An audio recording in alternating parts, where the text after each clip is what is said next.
Stephen A. Smith finally reacted to LeBron James joining the Philadelphia 76ers, and his take on the spacing was not what fans expected.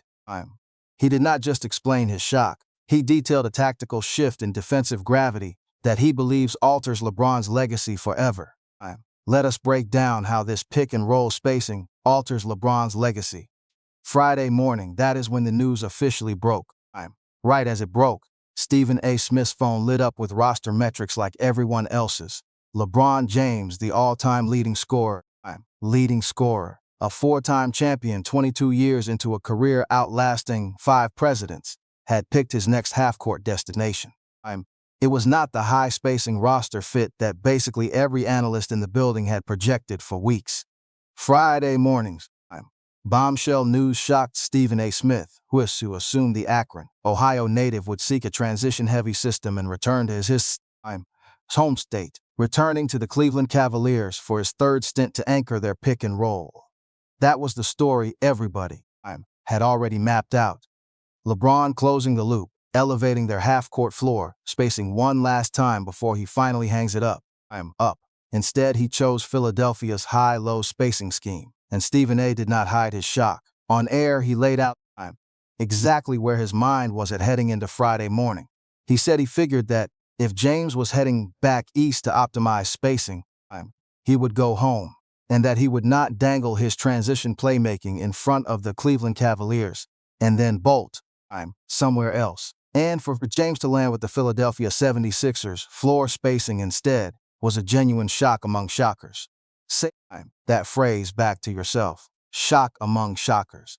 This analyst has covered LeBron's entire career, dissecting every offensive adjustment, every free agency decision, every transition scheme, and every rumor cycle since the Cavs drafted him out of high school. This is the biggest roster surprise he has got in the bank for all of it. He was not the only voice analyzing defensive schemes either. Kendrick Perkins analyzed the half-court floor spacing of Joel Embiid, Tyrese Maxey, VJ Jetgom, and the recently acquired defensive wing Jaylen Brown, and declared flatly that James is the transition threat that puts Philadelphia over the top, making the 76ers with LeBron James can win the championship this year with this defensive rotation. Perkins was not hedging. He pointed out a deep roster that 3 weeks earlier was not even discussed in the same breath as a title contender, and hailed their half-court spacing as a championship team. Analysts were not the only ones stunned by this massive front-court shift. Even the franchise LeBron rejected could not comprehend the scheme. Miami was reportedly left wondering why James rejected their perimeter spacing and a much bigger offer to take roughly half the money in Philadelphia's offense. According to a report that circulated out of the Libertard show camp, that is half the money for a 41-year-old future Hall of Famer who has earned more in bonuses than most players make in their careers. That tactical contract detail was enough to make analysts stop studying defensive rotations. Then there was the political reaction, which almost never happens in a free agency story. But this was not a normal spacing debate. Pennsylvania's governor did not even wait for an official press conference. Hopped on social media and declared it himself, invoking his high office to make the roster addition official in the most Philadelphia way imaginable, using the power vested in him as a diehard 76ers fan and the active governor of the Commonwealth. He proclaimed that day LeBron James Day and welcomed his elite court vision to the city of brotherly love. That is the temperature of this tactical roster shift. A governor making a formal proclamation, an ESPN insider calling it a shock among shockers on national television. A rival franchise reportedly confused about the mid-level exception money, and a fan base that had spent years bracing for disappointment. Suddenly they are being told the greatest perimeter scorer in basketball history was walking through their door. Social media reaction matched the frantic mood of everyone scrambling to process this roster fit. One fan online summed up the sentiment plenty of people were feeling watching this defensive rotation come together, joking that at $4 million a year, LeBron is making less than the guy who operates the arena t-shirt cannon. And that is fitting because they will both spend the long season watching People in the upper deck scream in disappointment. Brutal, but it captures just how strange this team-friendly contract actually looked. Next to what analysts expected LeBron's farewell tour to cost a franchise cap sheet.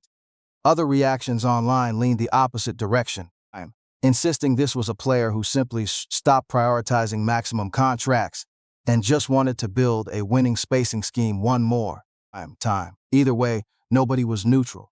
That is the reality of this tactical shift. There was no quiet reaction to it anywhere in the league. Stephen A. Smith's on-air roster analysis is where the temperature check matters most, because he is the loudest microphone in basketball media, and even he needed a second to recalibrate their new floor spacing.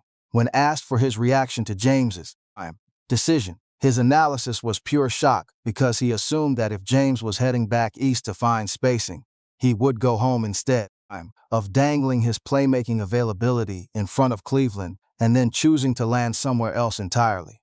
That word dangling is doing plenty of work there.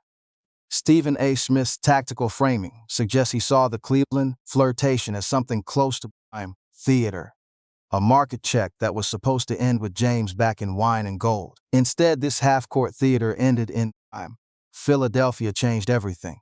Smith had to pivot his entire read of their roster construction and spacing live on national television. Once the shock cleared, Smith credited the front office for executing a high-stakes trade that completely rebuilt their half-court defensive identity. He congratulated Sixers front office lead Bob Myers, who stepped into an interim basketball operations role after the organization parted ways with Darryl, noting that Myers did not just play a massive role in recruiting and signing LeBron James. He also engineered the trade, sending Paul George to Boston for Jaylen Brown, bringing in a lockdown two-way defender. So, within that single segment, Stephen A. went from totally stunned to highly complimentary. That sudden whiplash mirrors exactly how the entire basketball world processed this news. First came pure disbelief, then deep respect for the front office, and almost immediately the conversation shifted to whether this newly constructed roster can win a championship. Which is where the half-court spacing gets interesting. More complex and way more interesting. Because here is the thing about a massive franchise-altering schematic shock like this. It does not happen in a vacuum. 3 weeks earlier, nobody outside a tiny circle of front office insiders thought Philadelphia was even a viable destination. To understand how the Sixers went from a mismatch afterthought to landing a playmaker like LeBron James, you have to trace back to the blockbuster trade that altered Eastern Conference perimeter defensive matchups and sparked one of the strangest sagas in recent basketball history. Rewind to the very start of July. If you had asked analysts, front office executives, or bettors rank the top landing spots for LeBron James, Philadelphia was not even on the radar. They were nowhere near it. The Sixers were a franchise desperately searching for a clear schematic identity, especially after parting ways with their president of basketball operations, managing the physical pick-and-roll load on Joel Embiid's knees, and hoping Tyrese Maxey's elite speed and a rookie guard, named VJ Edgecombe, could establish a highly dynamic transition backcourt foundation. Then, in the span of just 48 hours, their entire system changed. Just one day after finalizing a major trade for elite two-way wing Jaylen Brown, the Philadelphia 76ers suddenly entered the sweepstakes for premier free agent LeBron James, immediately launching a high-level recruiting pitch. According to league sources, the Sixers agreed to send a high-level perimeter defender in Paul George, 2 first-round picks, and 2 second-round picks to the Boston Celtics to acquire Brown. Giving up those assets for one player is a steep cost, but it signaled Philadelphia was done with rebuilding. They were pushing all their assets in this summer, chasing whatever roster depth they could find to space the floor around Joel Embiid before his physical window closed. That trade is what put Philadelphia on LeBron James's radar in the first place, not before the deal but during it. Philadelphia was never an option for LeBron James as he evaluated his off-season destinations. According to reports from ESPN, the 76ers were not a Team James even considered joining until the front office pulled off that blockbuster trade to get Jaylen Brown from Boston in exchange for Paul George and significant draft capital. That wing upgrade immediately vaulted the Sixers into the top tier of elite Eastern Conference contenders and instantly grabbed the attention of LeBron James, with ESPN's Shams Charania reporting on First Take that Philadelphia was not even a viable free agent candidate until Bob Myers made the move to secure Jaylen Brown, fundamentally altering their defensive ceiling and changing the entire equation. That is a wild detail. The single biggest roster domino of the entire 2026 free agency cycle was actually directly triggered by a blockbuster trade that had no connection to LeBron.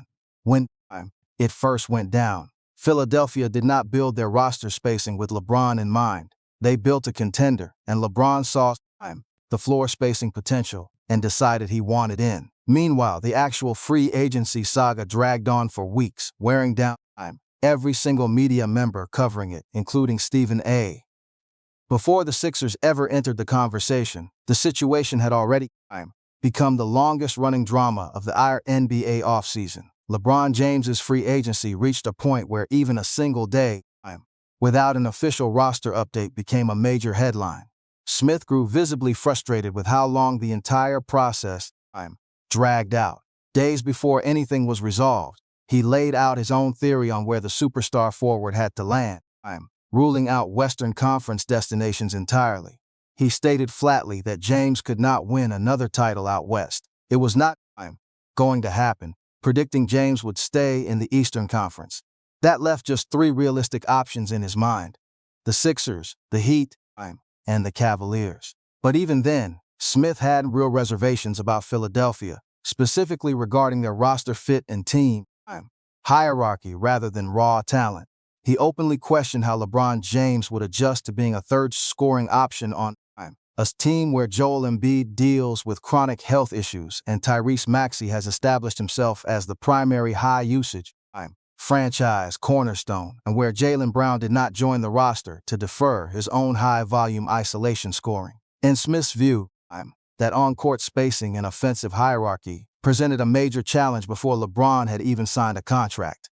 So, the version of Stephen A. Smith that viewers saw on signing day was not a commentator who had been quietly predicting Philadelphia as the entire time. He had talked himself into Cleveland, flagging Philadelphia's overlapping roster hierarchy as a clear spacing problem, real rotational issue, only to watch James select the one team with the most complicated structural fit for his half-court gravity.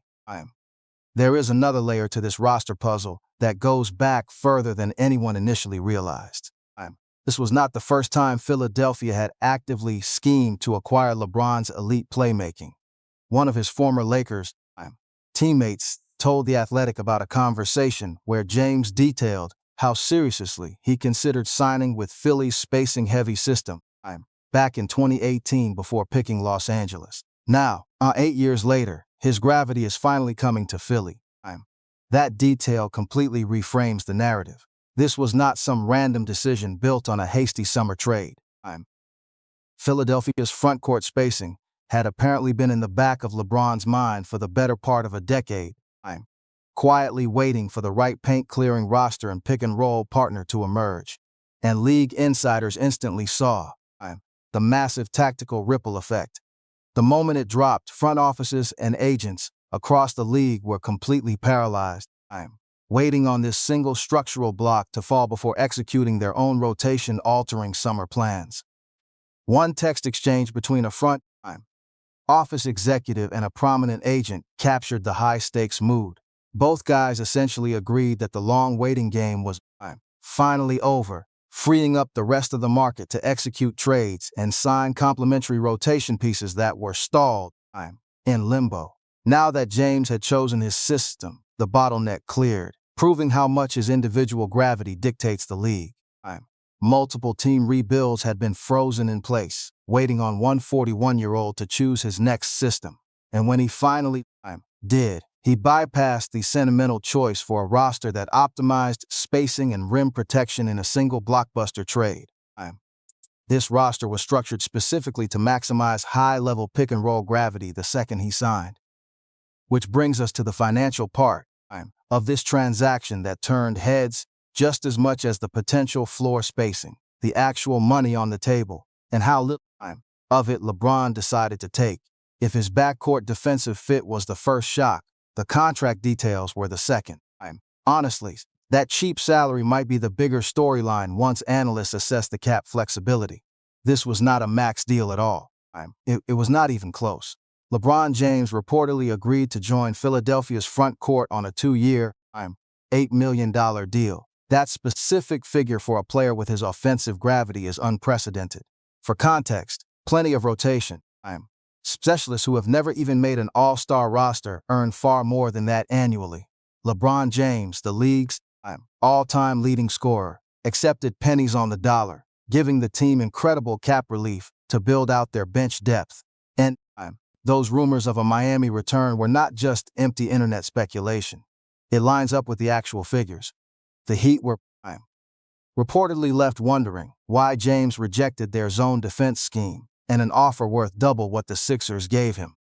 That is a massive chasm. That is a front office that put real money on the table, outbid Philadelphia by half, and still lost out on his playmaking. The fine print of this contract makes it even more intriguing to cap experts studying the tax aprons. They broke down exactly what James is set to earn, giving Philly unique flexibility across both seasons. His contract specifically runs $3,876,529 first and $4,070,355 player option. It counts as $3.9 million rather than the $2.4 million minimum because of the second year of this multi-year commitment. These details seem minor, but they dictate how Philadelphia can rotate their remaining bench assets on the floor.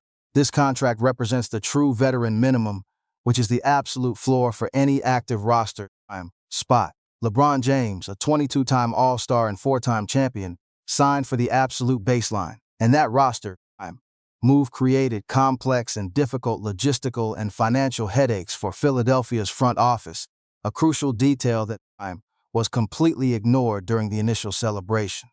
Because Philadelphia sits right against the restrictive first tax apron, the team must waive a player just to fit LeBron's defensive gravity under the hard cap, sitting $572,000 above the first apron before even factoring in his contract.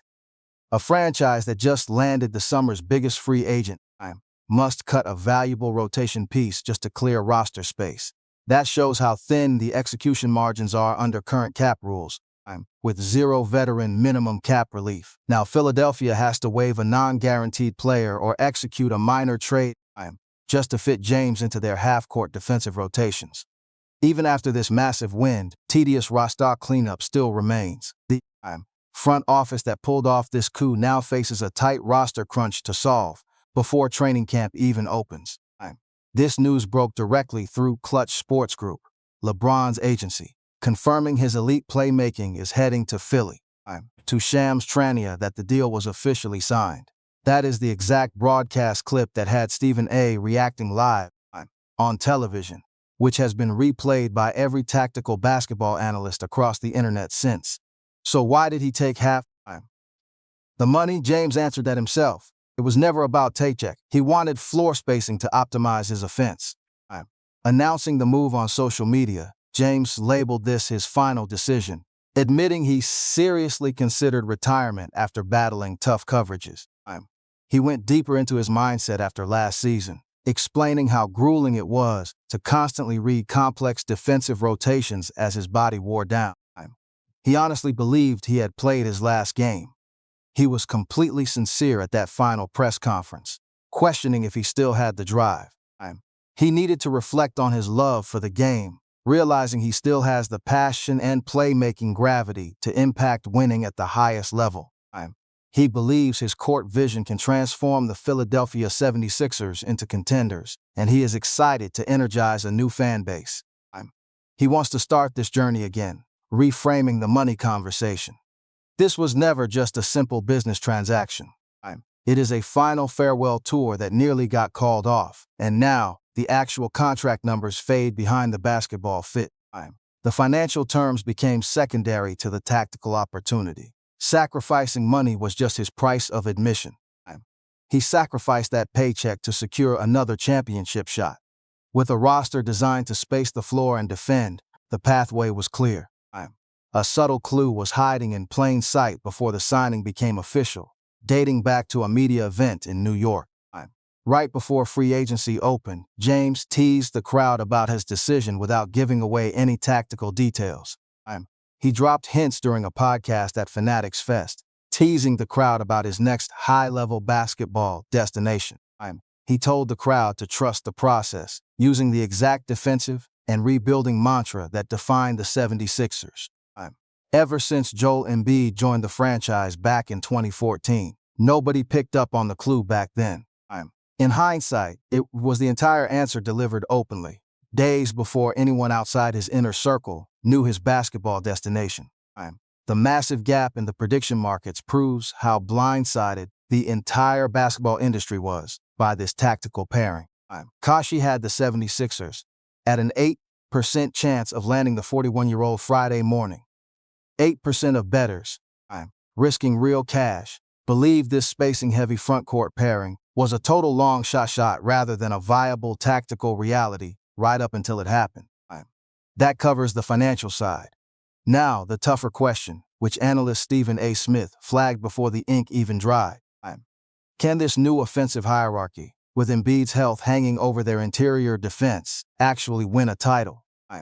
This is where the excitement meets tough half-court execution questions, shifting Stephen A. Smith's commentary from shock to serious analysis. He focused his breakdown on one highly specific tactical condition. Even with James joining a versatile, space-generating group roster, Smith predicted the 76ers can only win a championship under one specific scenario. And that crucial scenario centers completely on the availability of their star center. Smith said they need just 50% of Joel Embiid in the postseason to anchor their drop coverage and end a championship drought stretching back decades. Just 50%. Not peak physical health or perfect pick-and-roll mobility. Just half of his elite interior rim protection and low post gravity when he is right. That is how low the baseline is for a former most valuable player, showing how often his physical durability has failed him. Especially in deep postseason matchups where defensive physical intensity peaks. The advanced metrics explain why that expectations bar is set where it is. His inability to consistently anchor the interior defense in May and June remains a massive franchise what-if. During the 2026 playoffs, he was only healthy enough to suit up for 4 games of their series. 7-game series victory over the Celtics in the first round, completely missing 3 games and severely limiting their defensive pick-and-roll coverage schemes. This injury risk remains the ultimate tactical shadow hanging over this roster build. The front office did not just add LeBron James to a fully optimized roster. They joined him with a co-star who struggles to stay on the floor, missing critical fourth-quarter stretches. Meanwhile, Kendrick Perkins pushed back on some of this heavy skepticism during the same debate. But even his positive outlook carried a major tactical disclaimer regarding the specific type of defensive and perimeter threats LeBron requires to survive grueling playoff runs. Perkins emphasized that James's past title-winning rosters always featured elite, gritty point-of-attack defenders who fought over screens, contested shots, and brought an aggressive physical edge that raw talent cannot replace. Whether this current Philadelphia defensive core possesses that essential competitive edge remains a major schematic question mark. Dividing analysts, even though most agree that their half-court offensive spacing and baseline pick-and-roll talent are high level. Smith broke down the primary rotations on air, highlighting the threat of Jaylen Brown as a top-tier wing scorer alongside the dynamic ball handling of Tyrese Maxey and rookie wing VJ Edgecombe, who already shows incredible transition pace and defensive potential. Ultimately, Smith argues that if Joel Embiid is at just 50%, providing baseline interior rim protection and court gravity during the playoffs, the Philadelphia 76ers can secure the title. That 50% availability mark has been echoed repeatedly across multiple broadcasts. That is the exact metric Smith points to as the crucial variable for their postseason success, and he is not alone running these numbers either. On first take, Smith reacted to the signing, warning that the upgraded Sixers front court spacing puts them right in time with New York as Eastern Conference favorites, a direct shot at a physical Knicks squad built on elite defensive rotations that just came off a championship season. Smith specifically highlighted how New York swept Philadelphia by exploiting their drop coverage defense in the second round of the postseason last year, utilizing that defensive breakdown to show why adding a high-gravity wing scorer matters so much. Philadelphia is not just signing a star, they are bringing in a wing driver who collapses zone defenses that ended their postseason. Other media voices doubted how the half-court spacing would work, but Smith did not let this slide. Brian Windhorst, a deeply connected insider on all things LeBron, offered a different view on this court fit specifically. He offered a unique take on how this championship roster construction alters the legacy narrative, and Smith openly mocked the argument on television instead of analyzing the on-court spacing. The fiery exchange immediately got clipped and shared across basketball platforms, turning a simple debate about half-court execution into a massive off-court media story.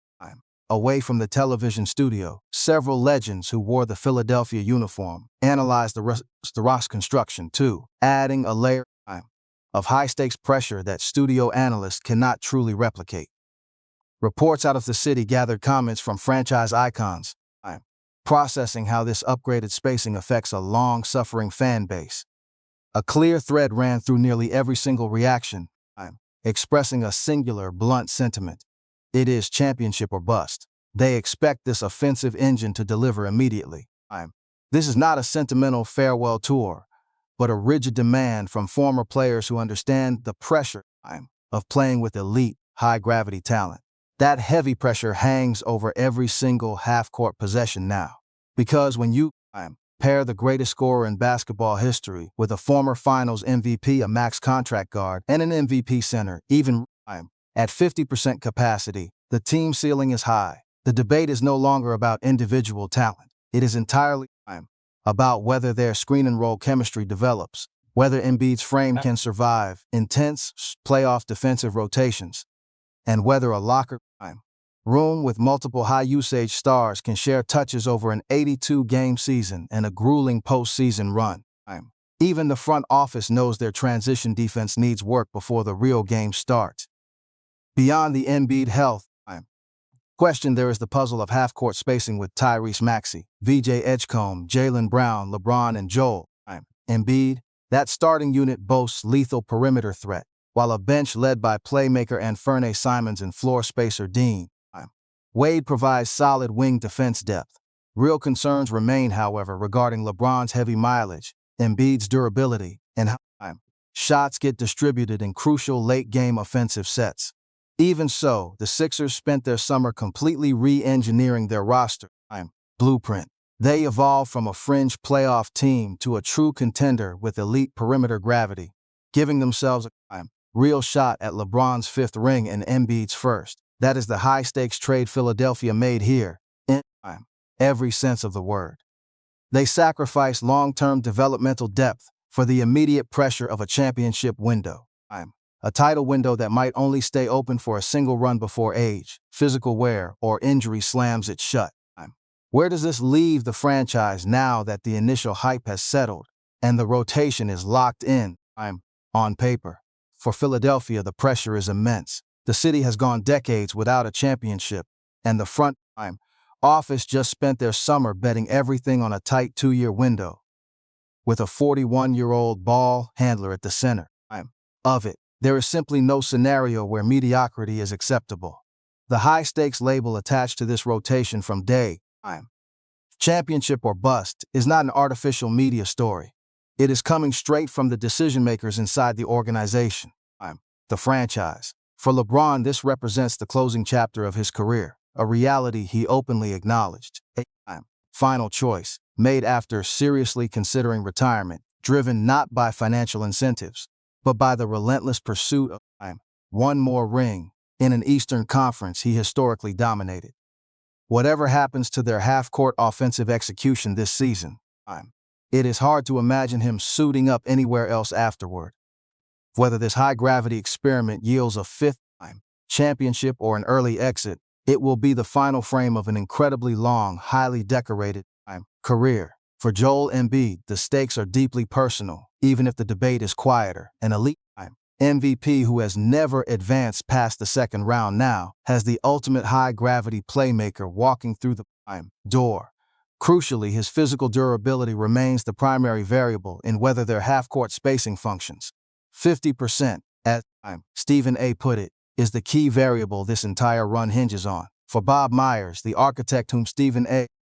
credited on air for acquiring Jaylen Brown and orchestrating the subsequent star recruitment, this roster construction represents major validation of a front office restructure that began with an uncomfortable exit, stepping into an interim role after messy partying with the previous president. Myers must translate this stacked paper roster into actual on-court spacing and defensive rotations as every eye watches how their offensive flow meshes when the real games begin. The Eastern Conference, meanwhile, just got a lot more complicated for anyone standing in their way. New York face a direct challenger possessing elite shooting gravity and wing defending star power. Meanwhile, Cleveland must cope with the reality that their former franchise star chose another runway, killing a potential pick-and-pop reunion storyline that had been building for months. Miami lost despite offering serious cash. Now every other team hunting a championship must now rebuild their entire defensive scheme around the reality of a 41-year-old LeBron James joining the Philadelphia 76ers. But none of this guarantees spacing on the floor. No games have been played.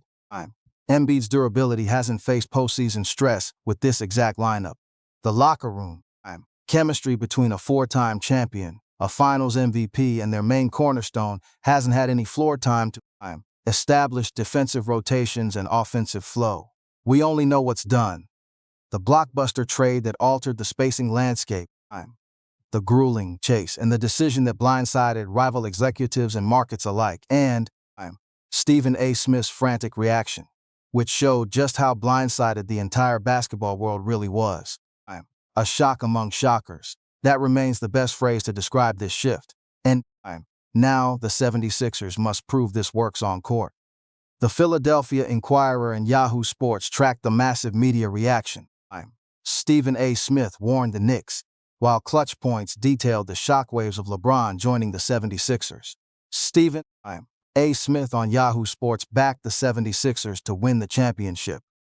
When Brian Windhorst made his claim, Stephen A. Smith mocked him on Heavy, while the NBA reacted. Yahoo Sports posted complaints about the endless story, while Heavy tracked Smith's reaction on the Cavaliers. Pro Football Network and Clutch Points noted his condition. Meanwhile, the 76ers weren't on LeBron's radar before the Jaylen Brown trade, according to Hoops Hype and NBA.com. Then Yahoo Sports confirmed LeBron was landing with the 76ers, launching massive live updates. Bleacher Report and ESPN sources detailed how the 76ers jumped into the mix for LeBron right after the Jaylen Brown deal. Liberty Ballers confirmed LeBron is officially a 76er. This ends the wild 2026 free agency.